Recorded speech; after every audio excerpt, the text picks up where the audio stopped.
Serial killers believe they can play God, deciding who lives and who dies, controlling their victims with fear. But what they didn't expect was resistance. It's true that most victims never lived to tell their story. But a rare few didn't just survive, they fought back. Against all odds, survivors of some of the most brutal attacks not only escaped death, they came back stronger and stood face to face with their attackers in court, delivering the testimony that finally brought these killers down. These are the survivors who stopped serial killers.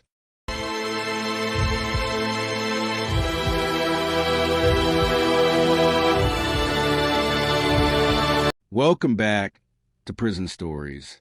In today's video, we'll be focusing on the survivors, the ones who endured, escaped, and ultimately helped stop some of the world's most dangerous serial killers. Carol Durant. After leaving a trail of bodies in Washington, Ted Bundy moved to Utah. Officially, it was for law school, but back home, investigators were tightening the net.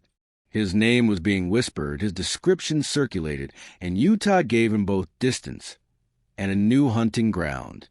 On November 8, 1974, 18-year-old Carol Durant was approached outside Fashion Place Mall in Murray. The man was polite, clean-cut, flashing a badge.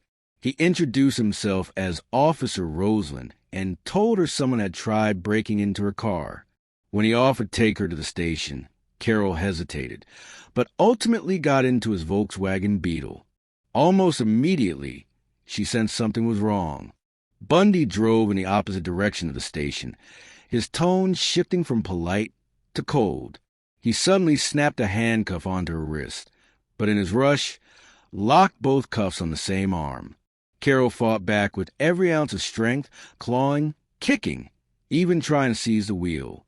Bundy threatened her with a crowbar, but Carol managed to fling the door open and throw herself into the road. Bruised, terrified, but alive, she flagged down a passing couple who rushed her to safety. That same night, another young woman vanished. 17-year-old Deborah Kent from a nearby high school. Investigators later recovered a handcuff key in the parking lot. It fit the cuff still on Carol's wrist. For months, her description was all police had. Then in August 1975, Bundy was pulled over in Utah. In his car, officers discovered a chilling murder kit: handcuffs, rope, masks, and weapons. Suspicion turned into certainty when Carol was asked to attend a live lineup. Without hesitation, she pointed directly at Bundy, identifying him as a man who had posed as Officer Roseland. In February 1976, Carol faced Bundy again, this time in court. Sitting just feet away from the man who had tried to abduct her, she calmly recounted every detail that night. The fake badge, the wrong turn, the handcuffs, and her desperate escape. Her testimony was steady, unwavering. And on March 1st, Ted Bundy was convicted of aggravated kidnapping and sentenced to 1 to 15 years in prison. At a time when evidence in other disappearances was scarce, Carol Durant's survival and bravery gave investigators the one thing they needed: a living witness. Her courage not only secured Bundy's first conviction, it kept him off the streets, and in doing so, may have saved countless lives. Jeffrey Rignall surviving John Wayne Gacy. In March 1978, John Wayne Gacy was still hiding behind the mask of a friendly neighbor and party clown. That spring, he pulled over 26-year-old Jeffrey Rignall near a bar in Illinois. Gacy offered him a ride and some marijuana. Within minutes, Rignall lost consciousness, drugged with chloroform. When he woke, he was strapped to a wooden torture device in Gacy's home. Helpless, he endured brutal beatings, torture, and sexual assault. Hours later, he blacked out again, only to wake up dumped in a park, battered, bleeding, and barely alive. He spent nearly a week in the hospital, recovering from his injuries. When Rignall went to police, his story was brushed aside. Officers didn't take his claim seriously. But instead of giving up, Rignall decided to take matters into his own hands. On his own, he began staking out local roads and bars, searching for the man who had almost killed him. Eventually, he spotted the same car, wrote down the license plate, and traced it directly to Gacy's home. He handed the evidence over to police, but again, little was done. Months later, when teenager Robert Pius went missing, detectives revisited old reports, and there it was, Jeffrey Rignall's assault case. His persistence had left a trail straight to Gacy's doorstep. Soon after, police uncovered the horrific secret buried under Gacy's house. Dozens of young men and boys hidden in the crawlspace. In 1980, when Gacy finally faced trial, Jeffrey Rignall took the stand. He vividly described the night of his attack, his voice trembling as he relived the torture. His emotions were so raw that at one point he vomited and had to leave the courtroom. His testimony painted Gacy not as a man, but as a predator, incapable of control. Though the defense tried to use his words to argue insanity, the impact on the jury was devastating. It took the jurors only 2 hours to convict Gacy. He was sentenced to death, ending his reign of terror. But behind that verdict stood the courage of Jeffrey Rignall, a man who refused to stay silent, who tracked his attacker, and whose testimony helped ensure that Gacy never claimed another life. Jeffrey Rignall's survival was more than luck. It was determination, resilience, and a fight for justice. Without him, Gacy's story might have ended very differently, and with far more victims. Lisa McVeigh, outsmarting a killer at 17. By late 1984, Tampa was gripped by fear. A man known as Bobby Joe Long had been preying on young women, abducting them and keeping them hidden. His crimes left the city on edge, as families worried and law enforcement scrambled to track him down. Panic spread through neighborhoods, and every missing girl added to the tension.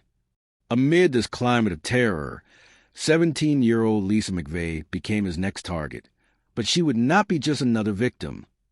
On November 3rd, while biking home from work, Lisa was forced into Long's car. For over a day, she was held captive. But Lisa stayed calm, observant, and clever. She memorized key details about her surroundings, the car, and the route, leaving small clues in case she didn't survive. Using quick thinking and composure, she convinced Long to release her near her home. Once free, Lisa went to the police repeatedly until an officer finally believed her story. Over the following days, she worked closely with investigators, describing her route, his car, and his apartment. Her observations, combined with forensic evidence, led authorities to arrest Long less than 2 weeks later. In court, Lisa's testimony helped secure convictions. Bobby Joe Long pleaded guilty to her kidnapping and the murders of several other women. He received multiple life sentences and 2 death sentences. Years later, Lisa sat in the front row at his execution. But she didn't just survive, she turned her experience into purpose. Today, Lisa McVeigh serves as a law enforcement officer, protecting children and fighting sex crimes, ensuring that her trauma helps save others. Tracy Edwards, the escape that ended Dahmer's reign. In the summer of 1991, Milwaukee was under the shadow of a predator. Jeffrey Dahmer, known as the Milwaukee Cannibal, had lured young men to his apartment, where he would drug, murder, and dismember them. His gruesome acts went unnoticed by authorities, even when a terrified 14-year-old boy, Conorak sent to some phone, escaped Dahmer's clutches and was returned to him by the police, sealing his tragic fate.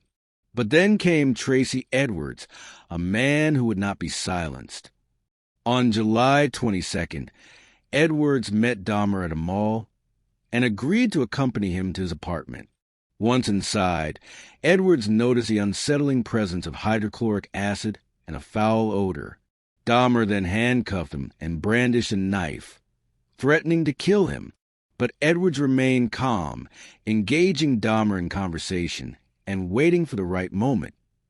Seizing an opportunity, Edwards managed to escape, running out of the apartment with a handcuff still dangling from his wrist. He flagged down 2 police officers, leading them back to the apartment. Inside, they discovered photographs of dismembered bodies, human remains, and a gruesome scene that confirmed Edwards' story. In court, Edwards recounted the harrowing details of his ordeal, describing how Dahmer had placed his head on his chest, listening to his heartbeat, and chillingly stated he intended to eat his heart. Dahmer was convicted of 15 murders and sentenced to life in prison. He was killed by a fellow inmate in 1994. Tracy Edwards' escape ended Dahmer's reign of terror. Cindy Paulson, outsmarting the butcher baker. From 1971 to 1983, Anchorage, Alaska, was haunted by a series of disappearances. The perpetrator, Robert Hansen, a respected baker and pilot, secretly a merciless serial killer. Hansen lured women, often dancers or sex workers, into his grasp, then flew them to remote areas in his private plane, hunting them like game with a rifle. His reign of terror lasted over a decade, leaving fear and unanswered questions in his wake. On June 13, 1983, 17-year-old Cindy Paulson was approached by Hansen outside a local establishment. When she agreed to get in his car, Hansen immediately pulled a gun and handcuffed her. Over the next several hours in his home, Hansen assaulted her and restrained her with handcuffs and a rope tied to a coffee table. Cindy noticed every detail: the bars on the windows, a bullet hole in the floor, and even the names on his hunting trophies, including his real identity. She realized she had to escape, or she would never return home. Around 5 a.m., Hansen drove her to Merrifield, intending to fly her to the wilderness. When Hansen stepped away to fuel his plane, Cindy saw her chance. Still cuffed, barefoot, and terrified, she climbed into the driver's seat, managed to open the door, and ran. Hansen chased her, shouting, but she sprinted onto 6th Avenue, flagging down a passing pickup truck. The driver took her to a motel, where she contacted her boyfriend and the authorities. Even during her escape, Cindy's sharp memory played a critical role. A vigilant security guard had noted Hansen's car license plate. Cindy guided police to the exact spot at Merrifield and described Hansen's plane in detail. This information allowed Anchorage police and the FAA to confirm Hansen's identity and tie him to the ongoing murders. Though Hansen wasn't immediately arrested, Cindy's bravery gave investigators the breakthrough they needed.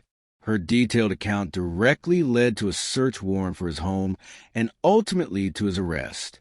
Cindy Paulson's courage, remembering every detail, escaping against all odds, and cooperating with law enforcement, ended the butcher baker's reign and saved countless potential victims.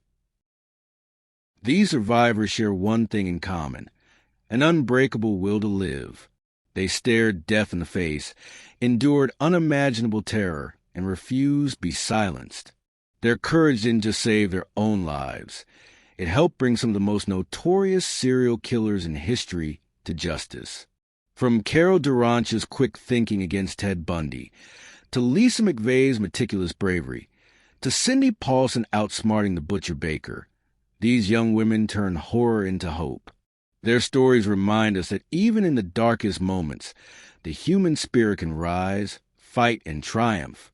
Survivors like them didn't just escape. They became the undoing of monsters. Thank you for watching Prison Stories. If you were inspired by the courage of these survivors, make sure to hit that like button and subscribe for more chilling true crime documentaries.